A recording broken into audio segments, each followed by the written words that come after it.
All right, so here's the deal. Being a fan of this franchise, right? Here's the deal. We are an absolute dumpster fire that's getting ready for a building to burn down if it doesn't get kind of not concealed but contained, and we'll contain it at the last second and just let that shit simmer on embers for the next year. We never have the fire put out, right? The foundation's always on some type of ember smoldering. And if you're a Jet fan, you know what I'm talking about. So, I'm going to preface all of that with, I don't care what people say. First off, Aaron Glenn's not going nowhere. So get that out of your fucking head, your lexicon, your vocabulary, your thought process. It's not happening. All right? And it would be a disaster to get rid of a rookie head coach without any type of scruples, no plan. I'm not hiring any outside bullshit firm that Mike Tannenbaum is leading. No thanks. Mike Tannenbaum, you were a good GM, but no thanks. Remember when you were trying to catch the footballs and you were fucking hitting them in your gut, saying my pride is in the fucking tank? We don't want you. Stay away. This is about young, fresh bones coming in. And I know all Jet fans, why can't we hire an experienced coach? Because that doesn't guarantee anything. And I'm not so convinced an older coach with today's players hits right. I don't. I think certain players, no matter what, it's a given. They're going to be special. They can overcome bad coaching. They can overcome bad chemistry in the locker room, be an elite player on a shitty team. So, yeah, I think there's plenty of areas, obviously, for critiques, but getting rid of the dead weight, or what we presume to be the dead weight, is what you want to do right now. And I don't want to hear for the next 3 weeks that, we looked abysmal. Listen, I'm telling you right now, if it's me, I'll be honest with you. 30-year Jet fan, if I'm on that football field and I'm kind of set for next year, before I walk on that field, I'm saying, babe, we're going to Cancun, Aruba, Bahamas, where do you want to go? You got to take that into account now. Now there's guys that are checked out. And that's how people get hurt in the NFL. So that's a scary proposition.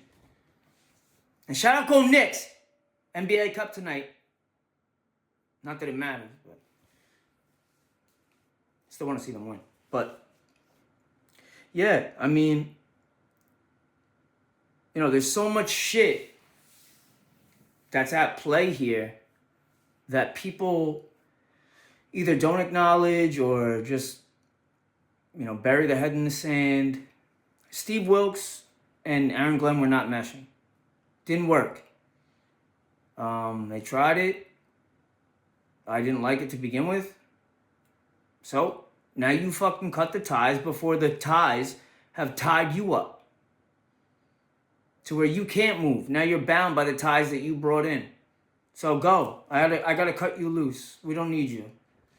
Chris Harris, we'll see. Chris Harris was a good cornerback. I remember him. I know he played in Denver. I think he made his bones in Denver. Probably should have looked it up, but I don't really give a fuck. You can look it up if you're watching. If not. So, yeah, we'll see what he's got. You give him a fair shake at this defensive coordinator position. Give him a shake. But any of you dudes know out there, more than 2 shakes at the urinal, you playing with it. Just shake it once, get the fucking job done, let's move on. Let's zip this fucking thing up and go on to the next. That's what I want. So I think there's accountability being taken. I think Aaron Glenn's getting better and better. It might not look so incremental, but guess what? Piece by piece by piece, something gets built. Now, people will say, Yeah, not in New York. In New York, they'll go to the contractor and grease them so the job gets done sooner. Not that any of you people know what that's about. Well, I shouldn't say any of you, but a lot. So yeah, there's ways to get a job done faster, but guess what? Success in anything in life, never in the elevator. Always in the escalator. And that thing may break down halfway. You have to fucking walk the rest of the way up. But nothing good in life comes easy, comes cheap, comes free. Nothing. So, yeah, as all Jet fans, I think we're ready for the season to be over. I want to see good play. I want to see players that are going to be on the roster for next year to have some type of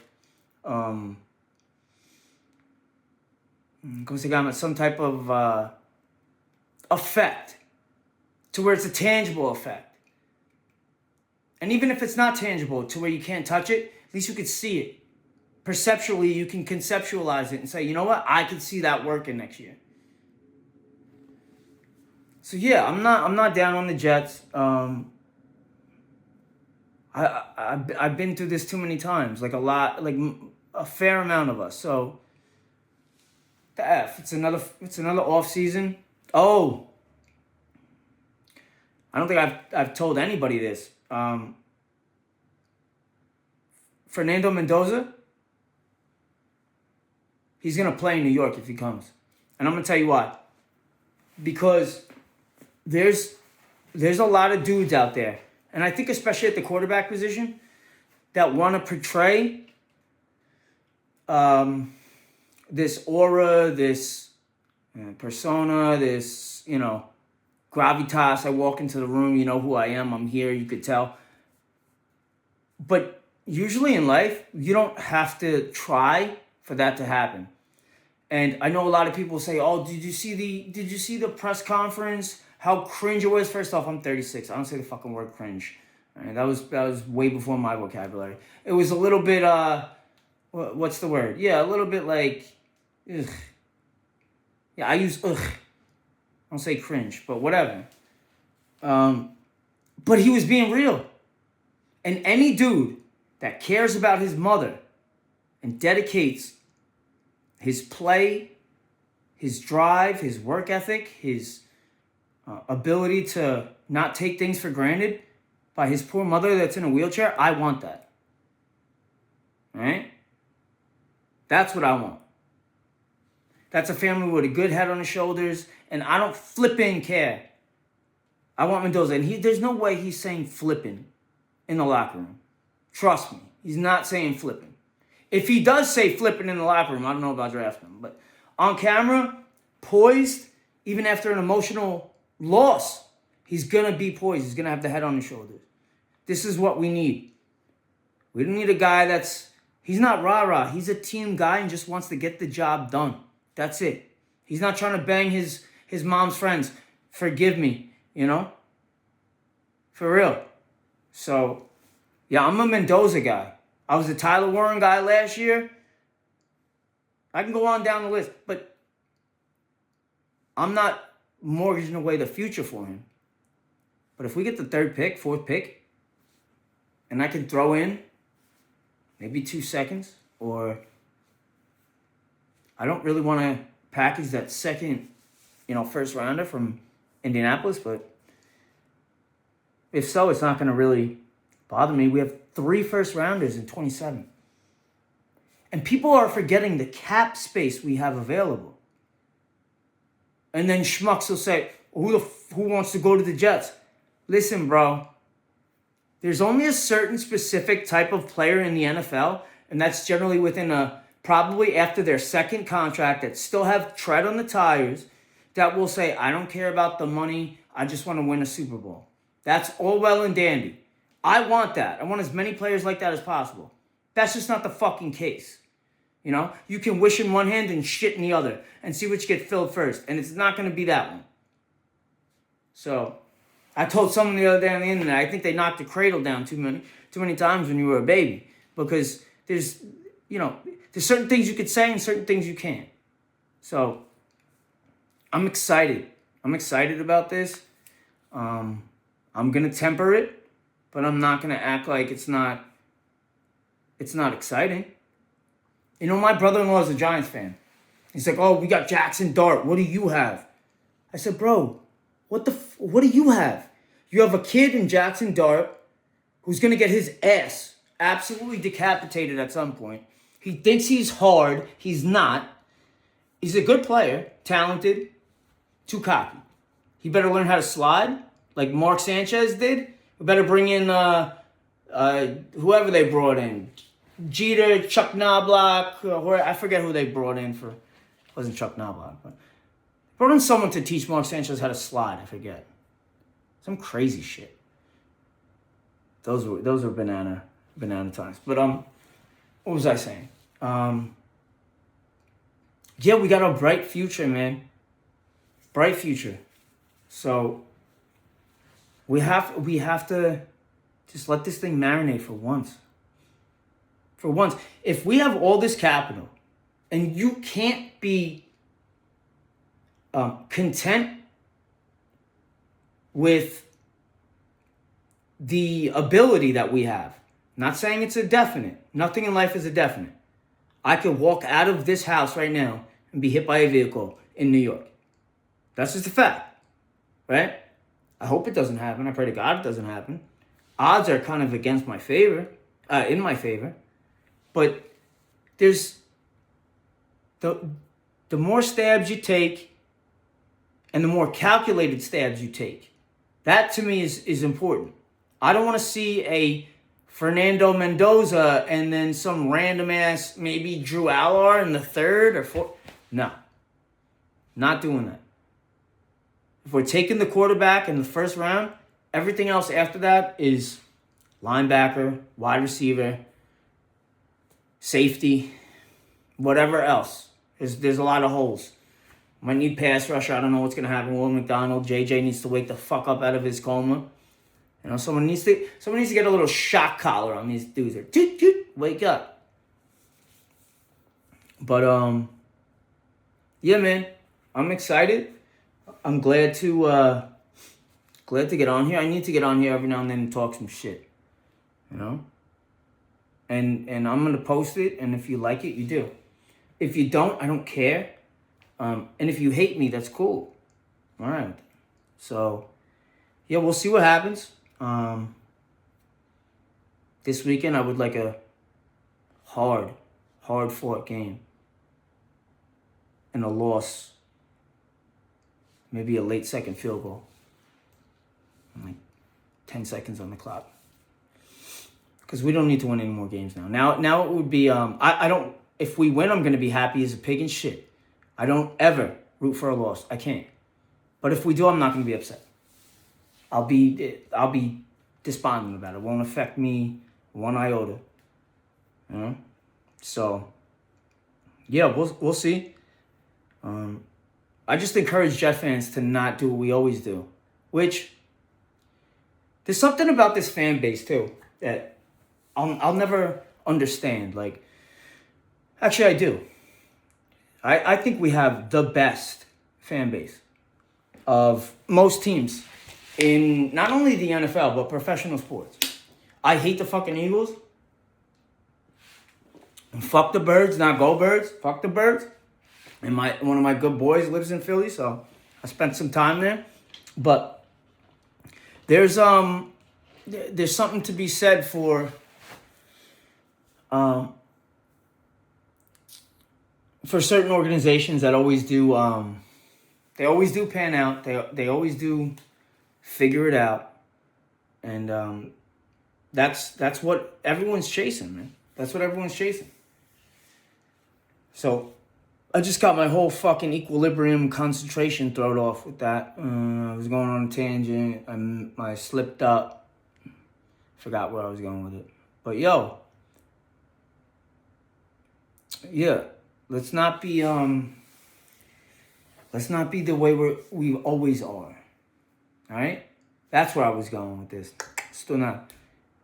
We got 5 first rounds in the next 2 years. I think it's 3 seconds or 2 seconds and 2 threes in the next 2 years and a shit ton of the cap space. The cap space is what I was talking about. A long day. Been up early. A little spacey. So yeah, the cap space is going to be big. That's where I was going. I'm so stupid. So a lot of players say, a lot of people say, listen, who wants to go to the Jets? You're dead last in your division. You're trash. You have no QB. No one knows about your coach yet. Your OC is who knows? I know him from this fucking hole in the wall over here. He hasn't. I don't have a good feel for Tanner Engstrand and his play calling style and or ability. Sometimes I look at him like, that's innovative, and then other times I'm like, oh, how much are they paying this motherfucker? I'll take a half of it and we'll do that. We'll be good. So, yeah, the salary cap is big. The draft picks are big. And the Jet fans, this is where I was going, and I apologize if anyone's listening. I went all the way fucking full circle. I went 360 and then back around to a 540. Now I'm back. But, like, certain fans, they just cannot. They cannot either fathom us finally breaking that hump, which, in my opinion, we broke the hump in 2009, 2010. Didn't work out, didn't pan out, quite obviously. 15, still weighs heavily on me. But we got this team and this GM, fucking Darren Mouget, shopping at Target. Darren Mouget, this guy's been cooking, man. It's almost like every button he's touching is there's a what is it? An Egyptian, I don't know, Egyptian or Greek, one or two. Midas touch. Everything he touched turned to gold, right? Which is good. But at some point you got to know what not to touch.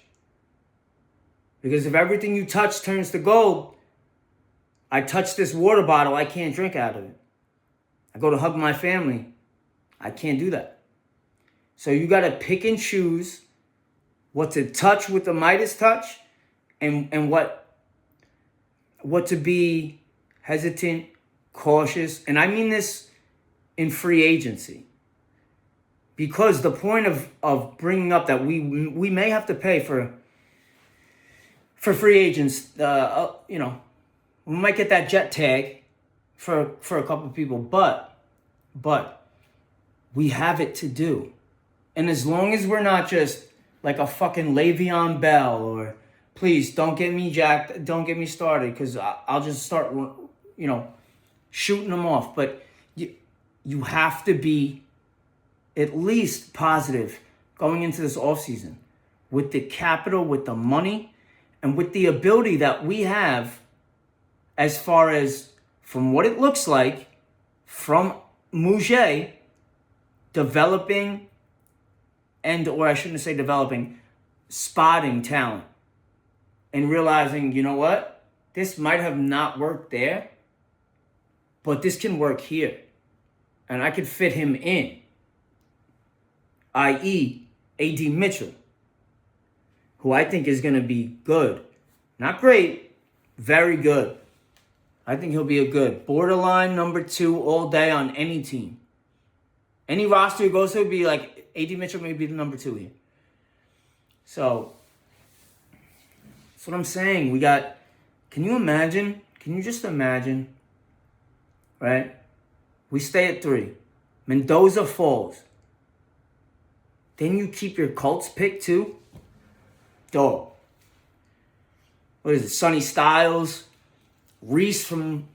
Come on, man. There's options. Tate? If we pass up on a Ohio State receiver, it's stupid. They just do it. That's it. LSU was the wide receiver U for a while. Miami was it back in the day. Florida State, no. Now it's Ohio State. They just breed them. They breed them. Oh, yeah. And I could also hear this one. Oh, yeah, the Ohio State connection. Just like that work with Justin Fields and Garrett Wilson. Justin Fields has a fucking inner ear problem. I think he's got vertigo, permanent. 2 left feet, can't read a defense, I'm going to use the word, I'm going to emphasize, soft. Charmin tissue, soft. I got no issues, and I said this months ago. I have no issues with a man being vulnerable and emotional to an extent.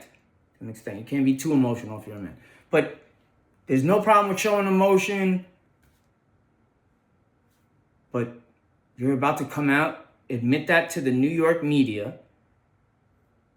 If I'm asking that question, my follow-up is, yeah, I was in my closet crying and I was just really reflecting on everything and just whatever the fuck he said, I couldn't listen to it. I wanted to throw up.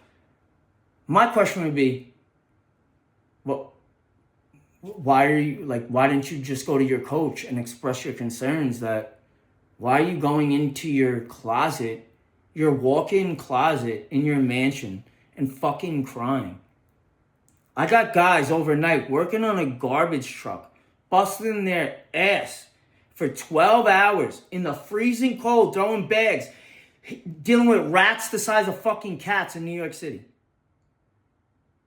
You know what would happen if they came up to me like, yo, listen, man, I had a bad night last night. The route went a little longer than it was supposed to. So I got home, I took a shower, and I just cried in the shower for a little bit. Like, what? What? So you got to be careful with these kids that you pick now, because I'm not old, but I'm not young. I was born in 1989. I'm 36. I don't do that foofy coddling bullshit.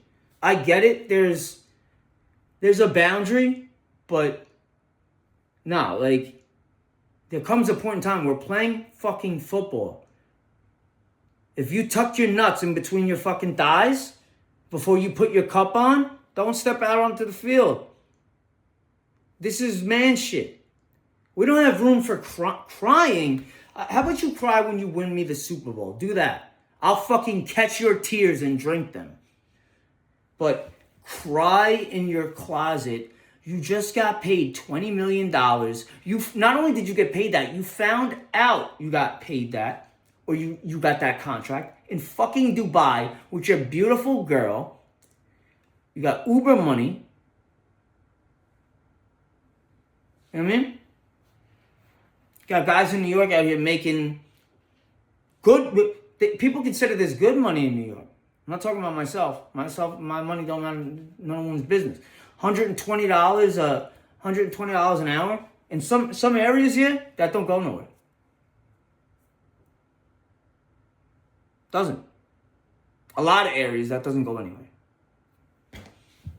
Even if you work overtime, and 6 days a week, $1,200 a week. So that's nothing here. Can't even survive. So, like, for me, it doesn't register right when a grown-ass man comes out and he's the head of your franchise.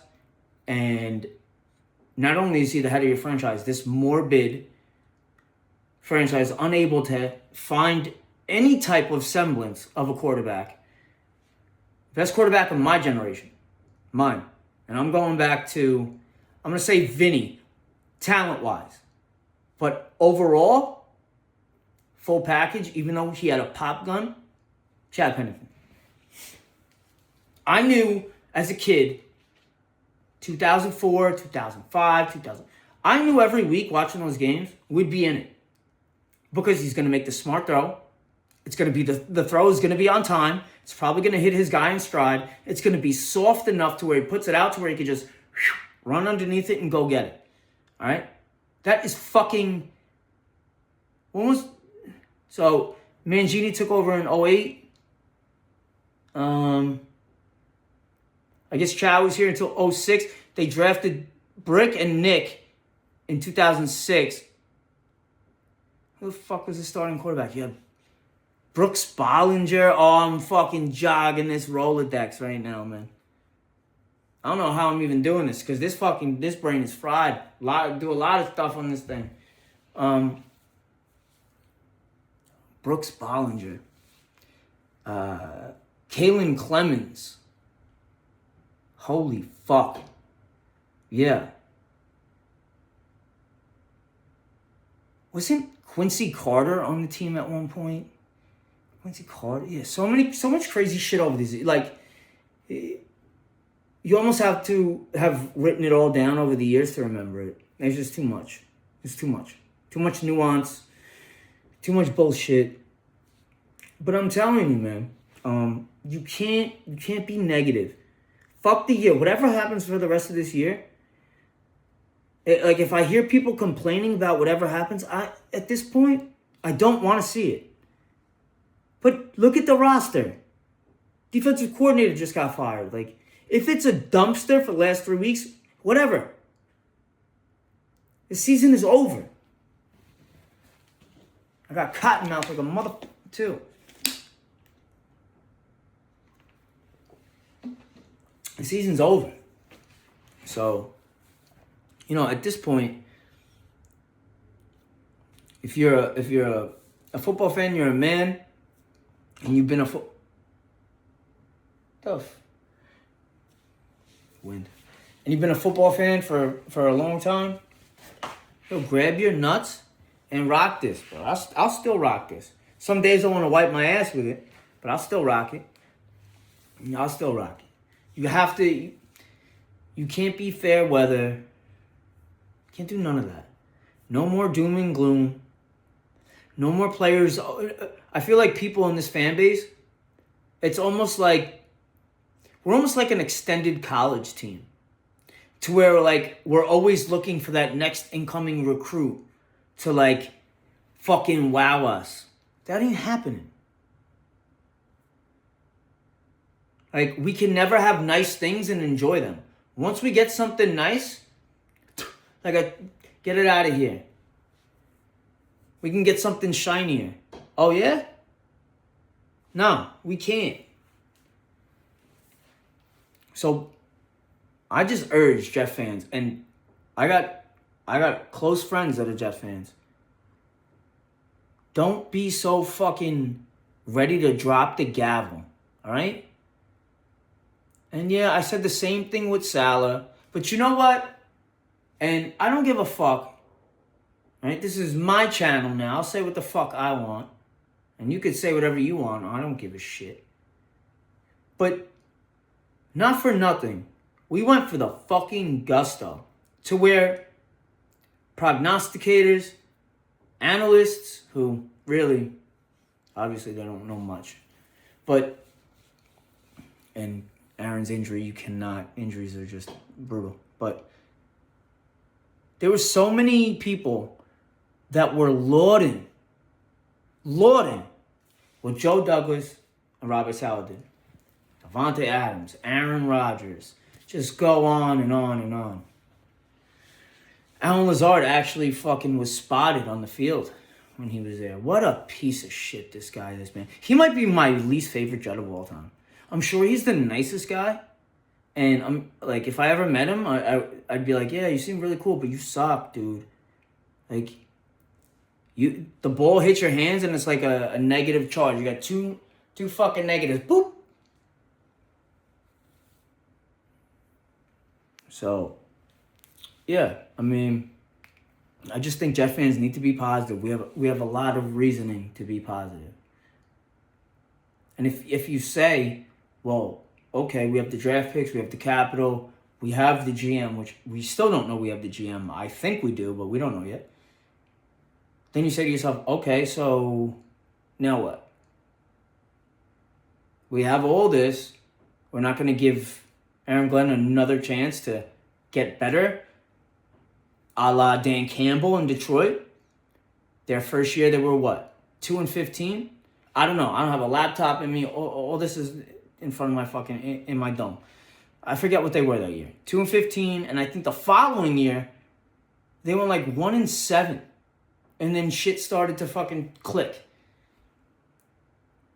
That's what I urge New York fans. Give us time. We've waited this long.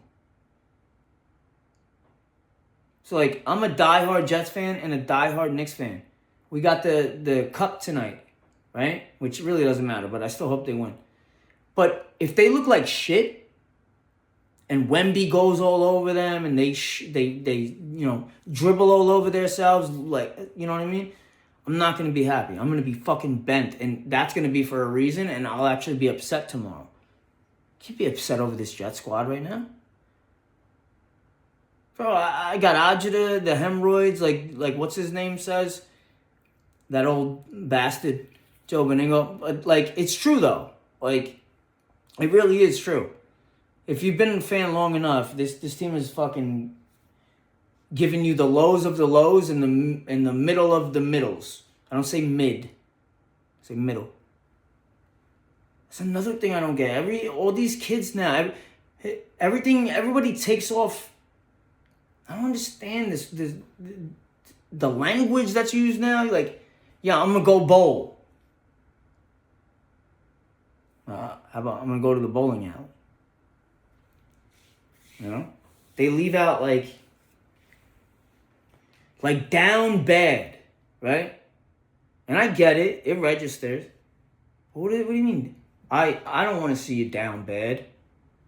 That doesn't grammatically make sense. Like, I don't want to see you feeling bad. Just some shit like that. I got pet peeves. But anyway, Jet fans, we need to be more, and I'm not talking about me. Because I'm always optimistic until it's time to not be. You know?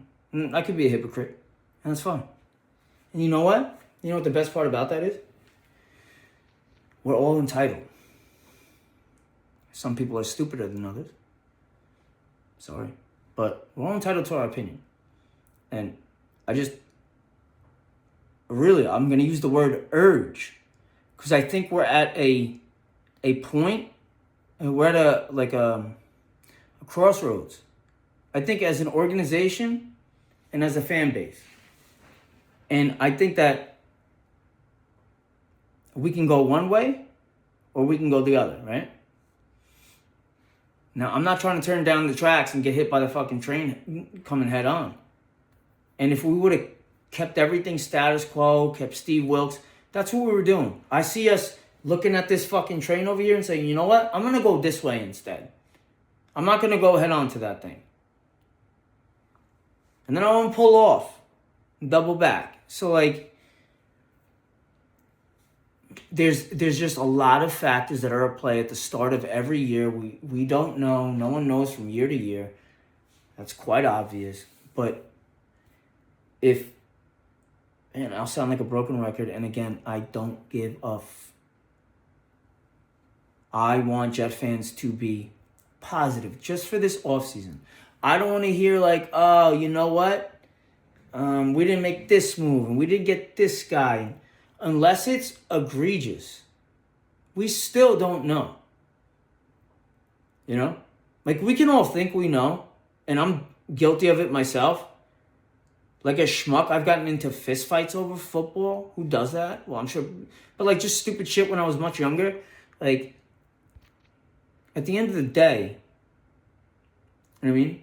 There's ways to go about all this, and there's ways to root. And I don't tell anyone how to fan. But if you're a fan, you're a fan. You know? If you're a fan, you're a fan. But I feel like I'm rambling now. So I'm going to hop off. And I'm definitely going to keep popping videos up, man. I think next year I'm gonna do a full-time podcast with the Jets. All Jets content. But I'm going to sprinkle stuff in. Because any New York Jet content creator that lives in New York, or I spend a lot of time in the city, most of my time, and it's crazy out there, man. It's crazier than ever out there. So I like to, if I see something crazy, something pops in my head, I like to make a little mental note about it, and then. But definitely, Jets content. Content. I sound like I'm fucking from the South. What was that? Yeah. Most people say, beat me there, don't meet me there. No. You can't beat me there because I'm going to be the first one there. So meet me there, don't beat me there. Shout out Jets. Shout out Jet fans. God bless everybody. Merry Christmas if I don't see you.